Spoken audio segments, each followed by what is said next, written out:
Okay, good evening. First, I want to review this week's Torah portion, and then we will go over the test. I hope everybody had a good Purim. But if anybody's had a little too much to drink, I hope they've recovered by now. All right. So this week's Torah portion, Parshat Shmini, it talks about the inauguration of the Mishkan, the temple, the portable temple tabernacle, the first sacrifices.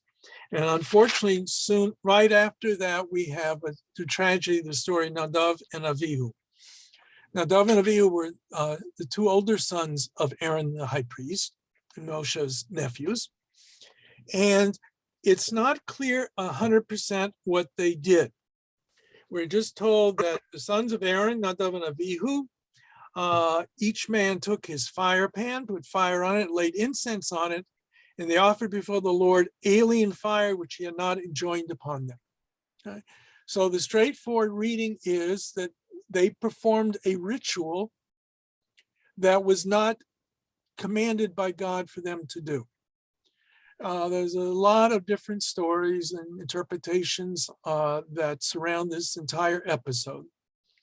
But the basic meaning is that you're not allowed to do in the Mishkan that which you are not commanded to do. Sometimes when dealing with rituals, we find that there are very strict rules that we don't always understand. And the penalty can be serious for not performing the ritual properly. That's the basic message that's being given in this account. Interestingly enough, the rabbis chose for the accompanying Haftarah, the prophetic portion that tells the story of when, during the time of King David, he wanted to bring the Ark of the Covenant to Jerusalem. And in the process, it was put on a wagon instead of being carried by the priests on their shoulders. And as the wagon is rolling along, and they didn't have very good springs in those days, the ark starts to tilt, looks to fall, and somebody reaches up and tries to steady it, and he dies. And David is very upset by that, and the whole cause of it, though, was they were supposed to carry it properly. I don't know that there's any clear moral message here. I do know I like to quote a professor I had, a long time ago, from Midrash, when I was my first year at the seminary, I think it was. And he said that which is holy, kadosh, you have to regard it just like you would regard high voltage electricity. You know, if you handle electricity properly, if you're properly insulated, you have boots and gloves and everything like that, you can handle electricity. But if you're not properly garbed, you can die. And so too it is with the holy, he suggests, that we have to understand that there's something special about it, and you have to be properly attuned to what's going on, or it can create danger. So those are perhaps lessons to take from those stories. After this, we have a whole section that talks about the laws of kashrut, proper foods and vessels, things that you're allowed to use, what allowed to eat, those that you're not allowed to eat.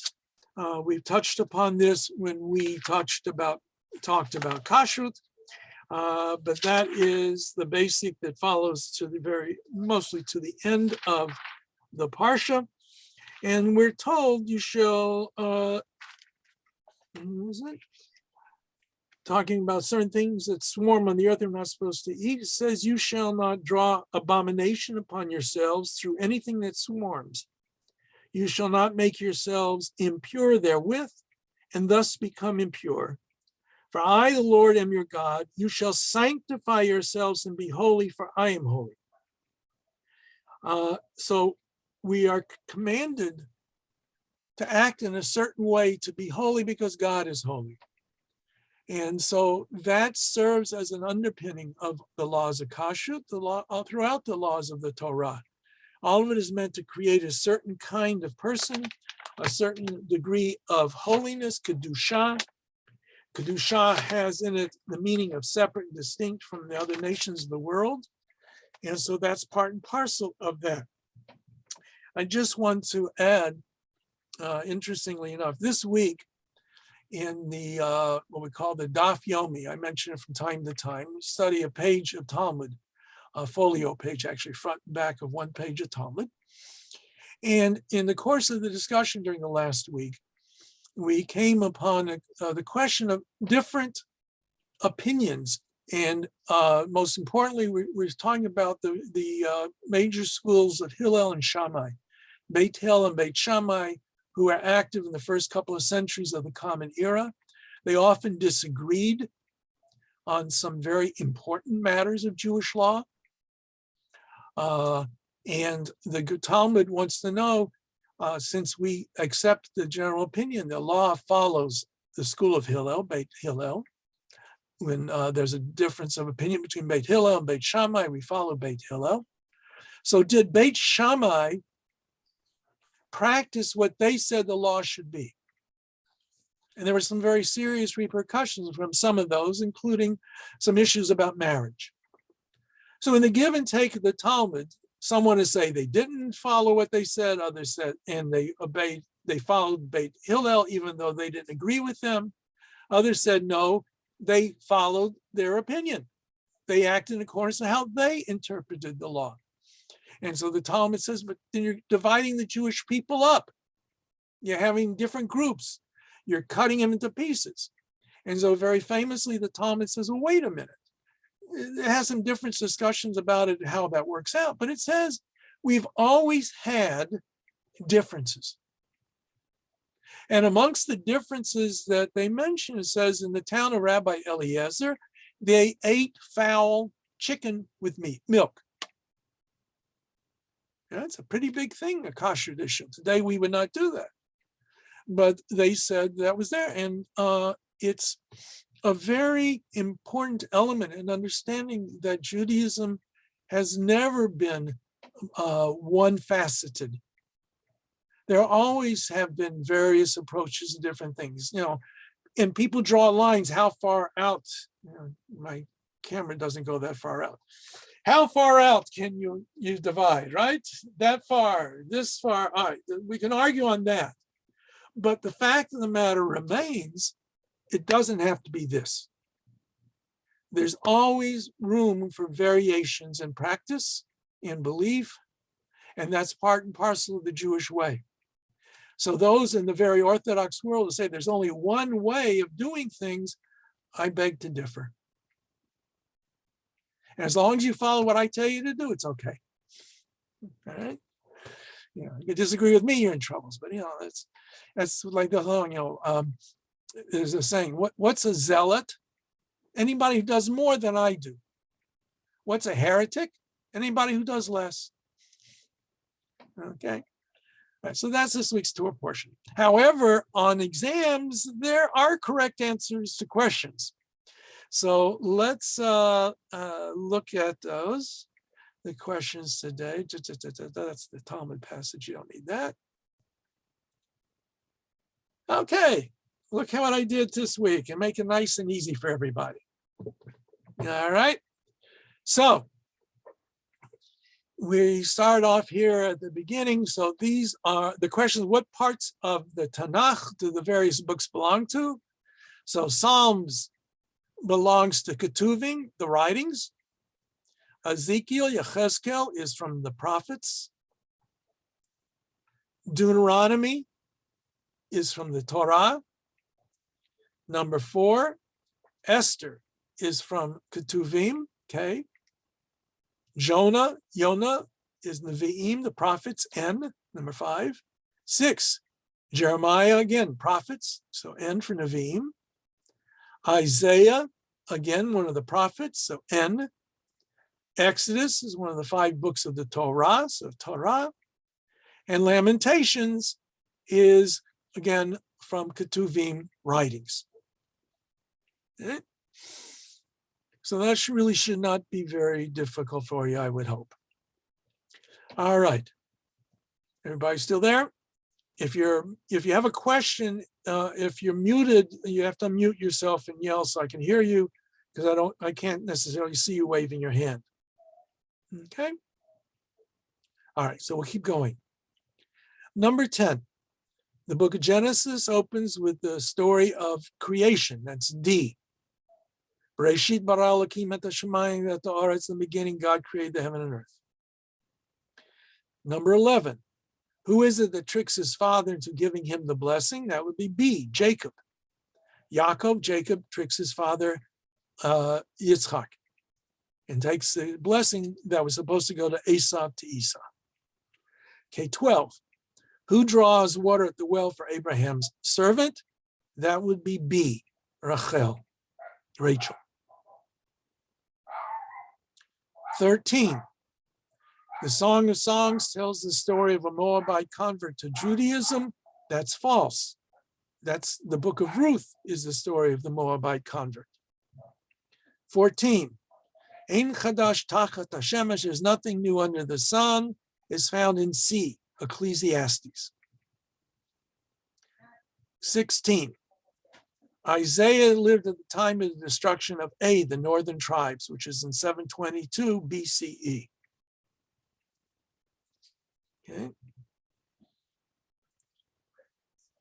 Number 16, Jeremiah lived at the time of the destruction of B, the first temple, 586 BCE.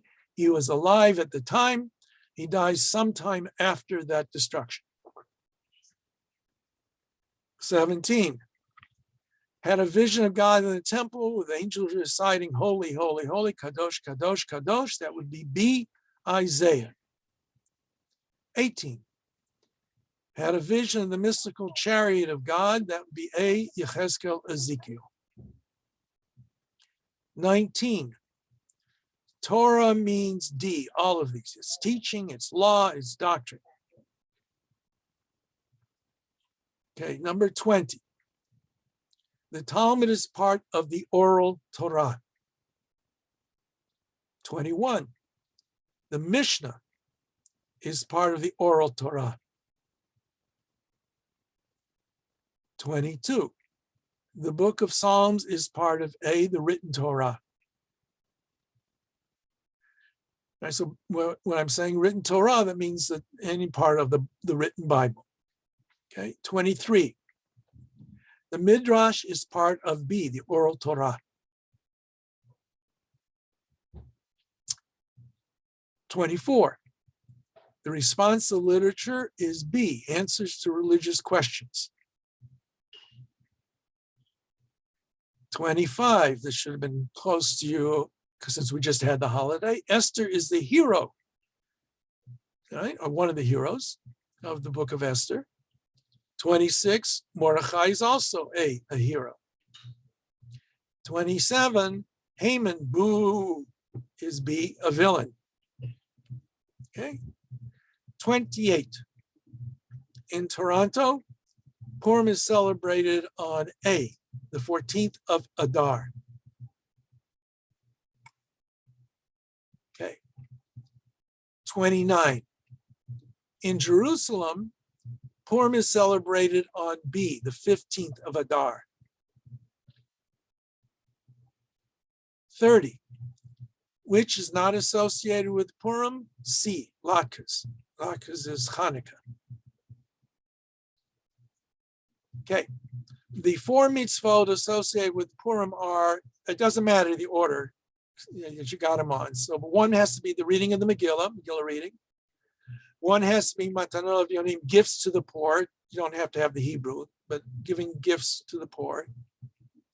Mishloach Manot, gifts of food to friends.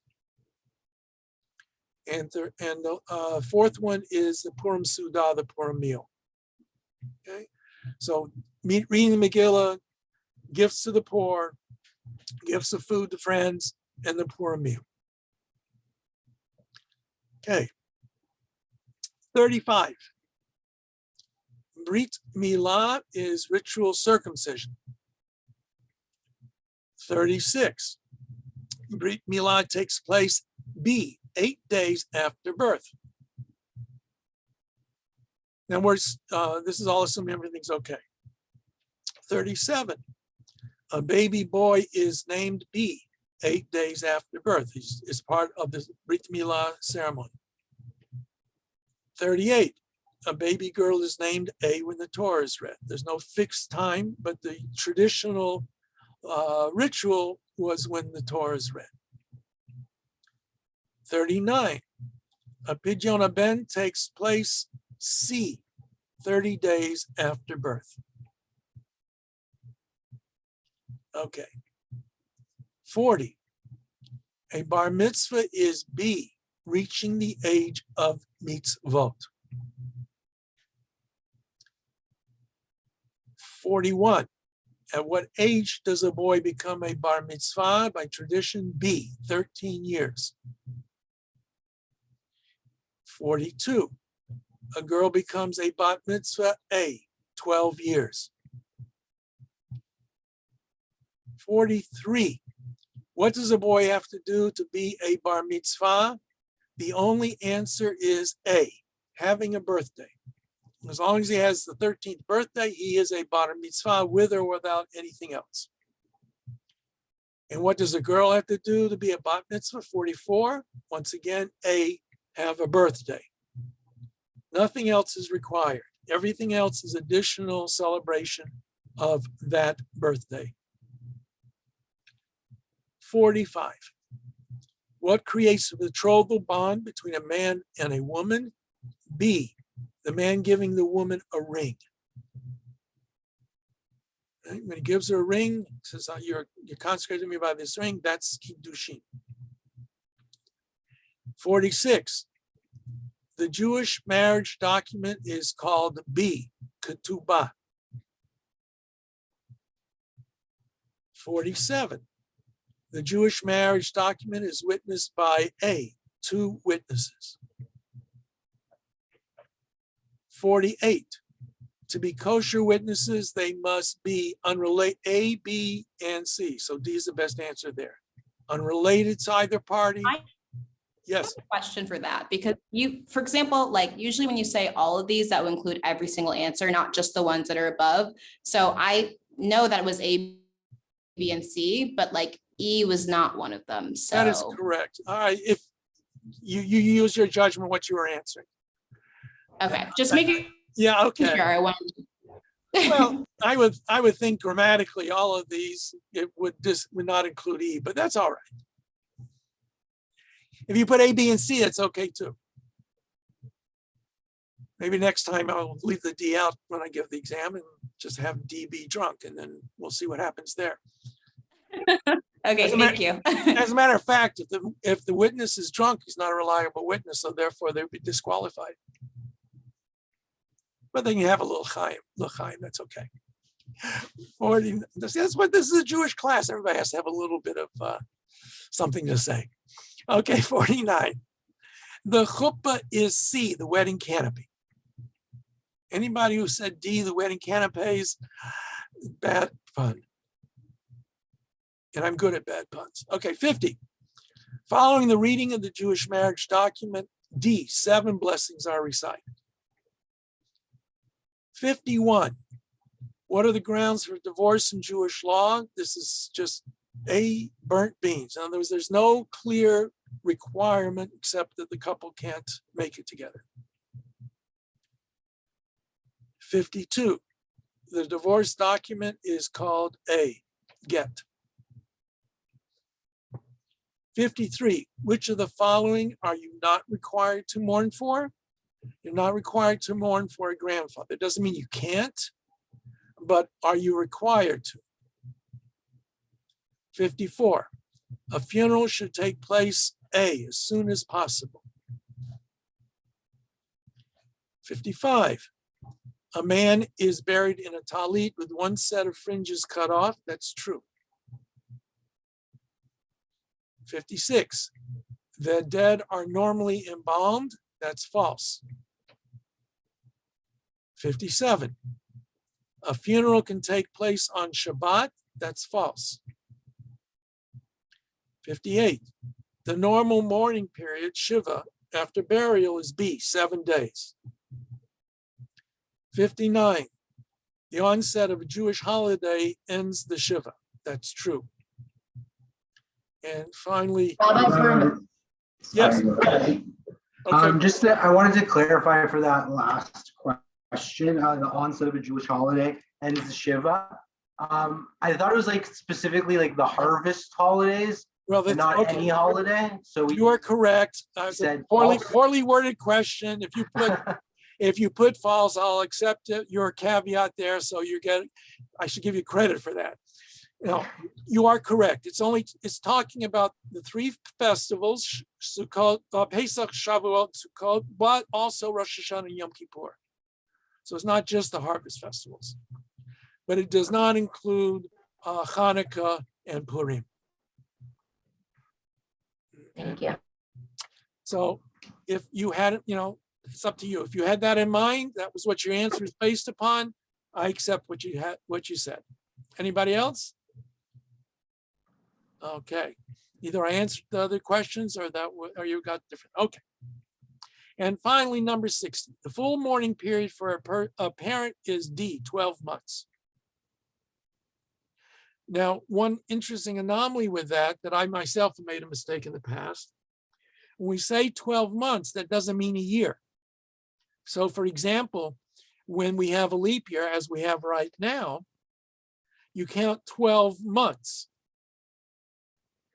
So that if a person passed away before Adar 1 this year, instead the mourning period, we start counting Adar 1 is the first month, Adar 2 is the second month, etc.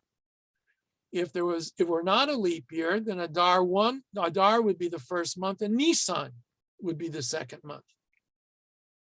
So it's not necessarily the year unless the year and the months all coincide together. Okay. All right, we're back all together now. I had a question with earlier one. For question 12, Yeah. you said the answer was Rachel. Did I say right? Let me look. Yeah, but I'm pretty sure it's Rebecca. I just looked it up in the Bible. Oh, did I do that? Let's Said see. B, said Number 12? B. Yeah. 12. It should be E, Rebecca. I'm caught. All right, everybody take note of that. The rabbi was wrong. He ruined everything. Okay. And then you're in trouble. You're in trouble. You're showing the rabbi up. You should never show the rabbi up. Sorry, I'm sorry. Sorry. The other one, and maybe I was just confused on something when you were teaching this, but for 22, the book of Psalms, I know there's like a tractate where one of the rabbis, I forget who the rabbi was, that said the Psalms should be taught as part of the oral tradition.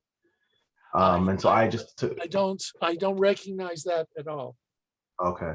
Yeah, because I just thought when you say Torah, you mean the 5 books of Moses. Well, not Tanakh. Okay. Yeah. Well, And everything else was oral. I technically said oral Torah and written Torah. So where are you going to put the books after the 5 books of Moses? Well, it was still part of the oral tradition, wouldn't it? But there's written books. The Yeah. oral tradition originally was only oral. Was only Sorry? oral. That's the reason it's called the oral tradition. Torah Sheba'al Peh. It was only, you're not allowed originally to even write it down. So I understand why you might be a little confused. But remember, when we say Torah, remember there are various meanings of Torah. Right. All right. So Torah is the totality. Everything's Torah. But when it comes to the division between written Torah and the oral Torah, the Tanakh is the written Torah, the entire Tanakh. From Breshit through Chronicles, Zirei Yamim. Correct. All of that is considered to be part of the written Torah because those were written books. The oral Torah begins life as completely oral. And indeed, there's a certain degree of disagreement as to when exactly the oral law was allowed to be written down. Right. Okay. You're not gonna have a perfect test. Rabbi, I got a question. Yes, sure. Got a question for you. 20 and 21, I missed. Can you tell me, was it A or Just a and B? moment. I have to look and see. Mhm. 21. 21. 20 and 21? All right, 20 is B and 21 is B. Oh, okay. All right. Thank you. All right. Anything else, anybody?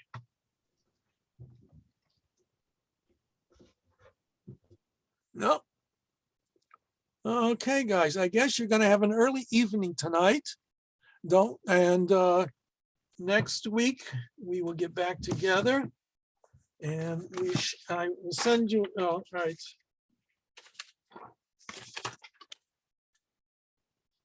We will do the laws, general laws about the observance of Yom Tov, because we didn't have a chance to do that together. I did give you the readings before Rosh Hashanah Yom Kippur. And also because we missed it, I will do some of the material dealing with the Jewish ethics. Okay, so that's what we will do next week. As you see, the 6th and 13th, we'll start talking about Passover.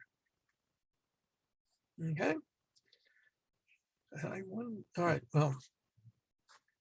Okay. Any questions?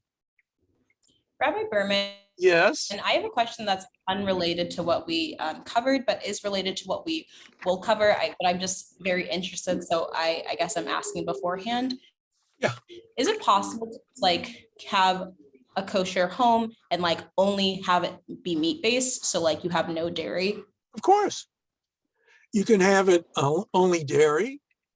You can have it only meat. You can have it vegan.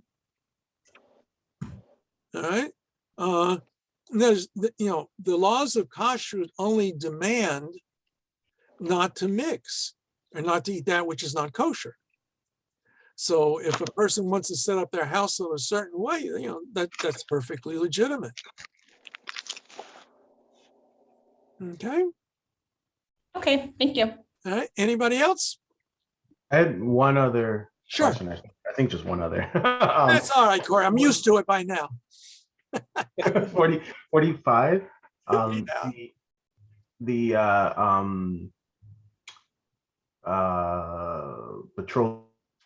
Yeah, betrothal.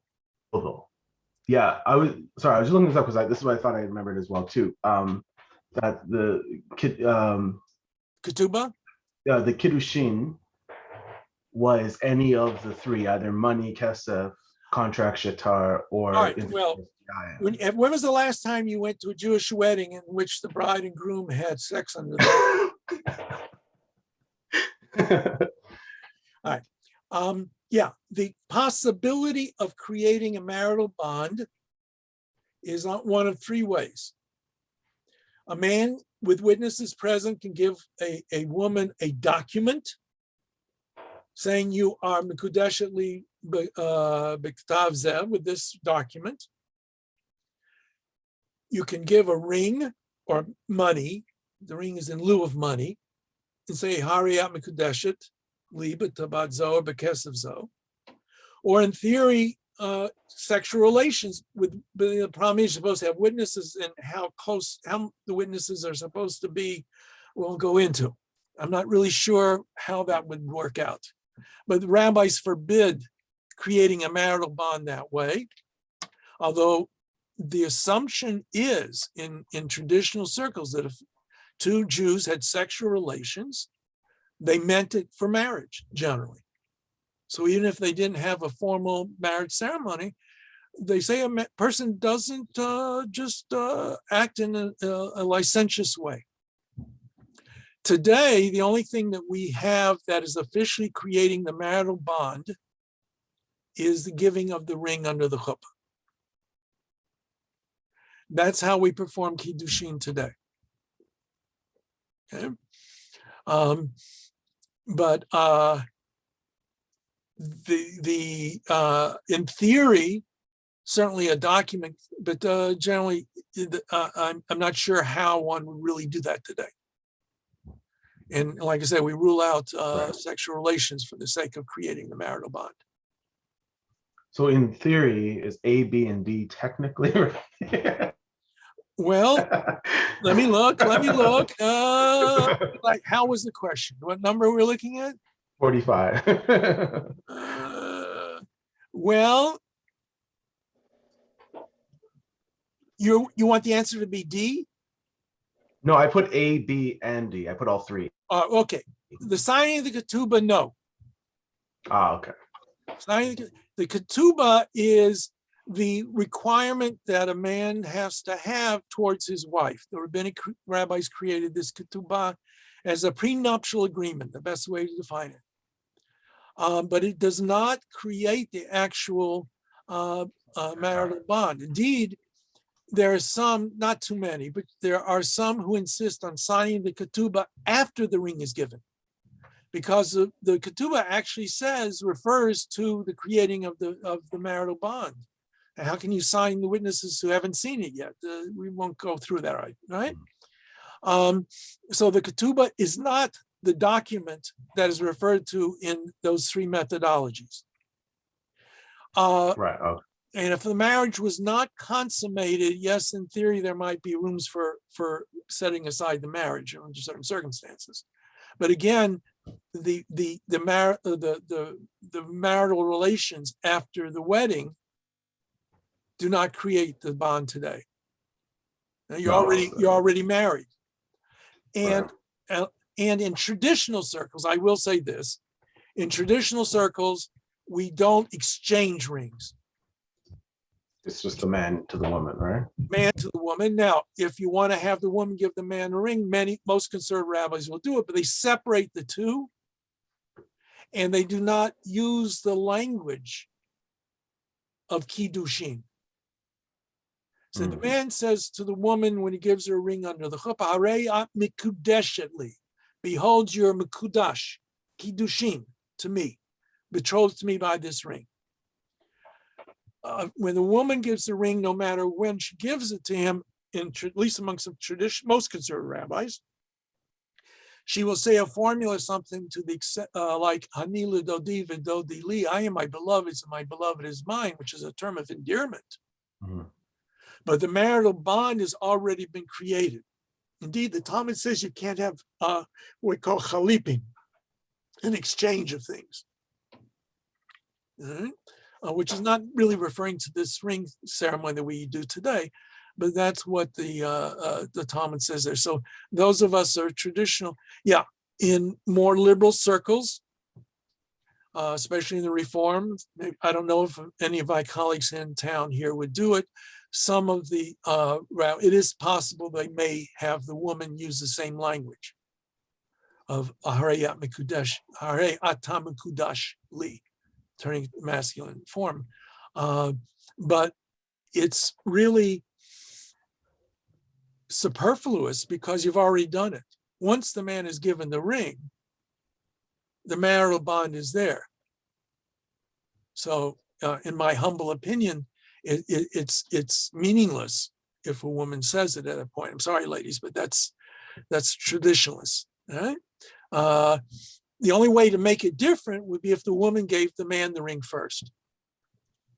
And you'd have to deal with that, whatever rabbi you're dealing with, you talk to your rabbi. For my exam, that was what the technical tradition was. So I'm willing to accept admonitions that I'm too traditionalist. If you want to throw that at me, I have no problems with that. I love you anyway. I forgive you for your misadventures, and you forgive me for mine, whatever the case may be. All right, but Is not that not number the B? Is that B? Is that B or C for that 45 there? It's B. Just a second. So 45 was B.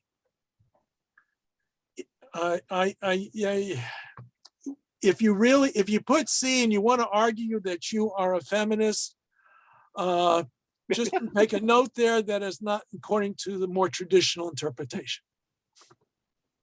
Okay. I tell my colleagues that, and I do try not to impose my beliefs. I try to give various approaches when I teach this class. I don't insist you have to follow what I say. Okay? Certain things maybe, when it's clearly a question of fact. Here now we're dealing into a little more hazy area. So I'll leave that to your discretion. But not the ketubah. Ketubah I can't. That I can't accept. That everybody agrees. The ketubah is not. Okay, no matter Are we how, supposed to, the same thing as last time, just send you the marked ones like we did last time? if you want, or just send me your percentage. I'll accept if you give me what your percentage was. 60 out, and divide it, whatever, right, wrong, out of 60. Okay. Right. Or you can send me either way. If you want to send me the marked answer sheet, that's fine too. A couple of you sent me the sheet already. That means I have to go look over and make sure you got it right. Extra work for me. Pui, pui, pui. Now, I just want to say, we're not going to change the class because you've been going for 2 semesters on Zoom. But it does look like, the province has changed things. So God willing, the closing session might very well be June 29th with a barbecue at my home. Okay, I'm hoping we'll be able to do that. And maybe I'll invite last year's class to join us. But I would hope if anybody's planning on coming in person at that point, that you will have been fully vaccinated. If you're not fully vaccinated, you should please wear a proper mask. But we got plenty of time between now and then. Okay, but God willing, we will be able to have the barbecue, and you can eat my burnt burgers and hot dogs. Okay, maybe a beer or 2, only if you're not driving. Is that kosher? I don't know. I'll have to check it out. All right. Yeah, all right. Anything else, guys? No, but looking forward to the barbecue. Yeah. I was just saying we're looking forward to the barbecue. Oh, you're looking forward to it. Okay. I thought you were going to say, no. Do I have any if there are any vegetarians or vegans, let me know. I can make arrangements for that. All right. If you keep kosher, I'm going to assume that my kashrut will be okay for you. If you are vegan or are vegetarian, I can give vegetarian hot dogs and that sort of thing. If you don't mind them on the same grill. Okay. All right. I'll say good night, everybody. Be well. Okay, thank you, sir. Thank you. All right.